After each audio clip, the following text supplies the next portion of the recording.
Hey everyone, it's Bob Perkins with aa-isp's Inside Sales Studio, bringing you another edition of the Monday Morning Sales Minute. I'm so excited to have Jill Rowley as our guest today. Jill, how are you doing? I am fantastic, Bob. Thanks for having me today. You're welcome.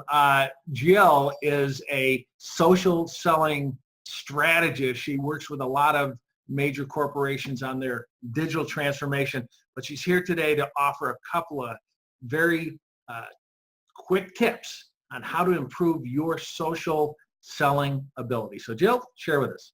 Thanks, Bob. I think critical, regardless of channel, you have to know your buyer. Hashtag know thy buyer.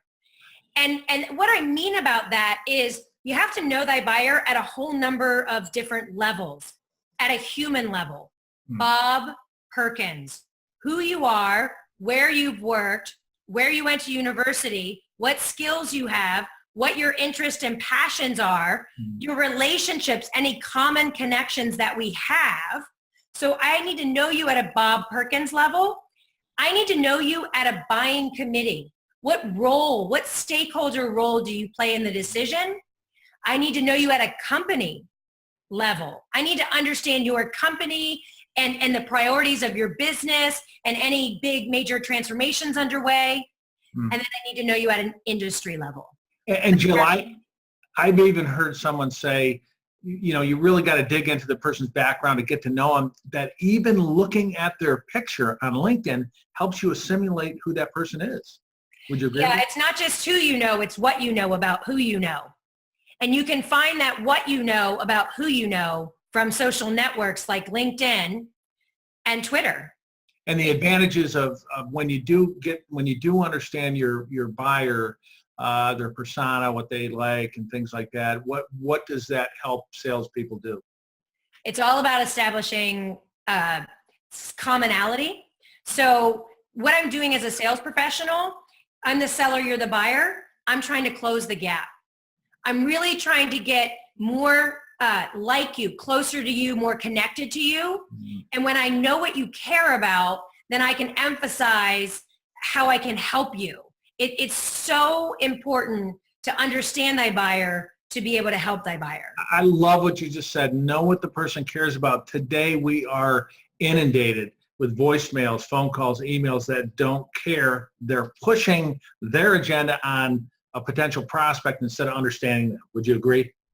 100%. I say to be interesting, be interested. Yeah. Excellent. Well, Jill, thanks for sharing those tips. In fact, you are an expert in this field, but also I understand you're like one of the top-rated LinkedIn social selling indexes in the world. Tell us about that. Yeah, so I love the metric. It's just an indicator, right? In sales, what really matters is revenue. The rubber meets the road with revenue, customer lifetime value, and advocacy. But you know, the social selling index is a metric to measure your engagement, your breadth and depth, your really your leverage of that network. And you can go and get your own SSI. Google LinkedIn SSI Social Selling Index, and you can find out what your social selling index is, and then work to improve it. And you're way up there on the stack ranking. I'm in the 90s. That's unbelievable. That's fantastic. Yeah. Look, Jill, you're going to be out to the Leadership Summit in April, this coming April, and we look forward to hearing more about the topic you're going to speak on, social selling. We'll look forward to seeing you. And by the way, Jill will return next Monday. This is a series of 2. We look forward to your topic next week is going to be where your buyers are. All right. We can't wait for that. Everyone, thanks for joining us today. This is Bob Perkins, Jill Rowley, signing off from aa-isp's Inside Sales Studio. Bye-bye, and good selling.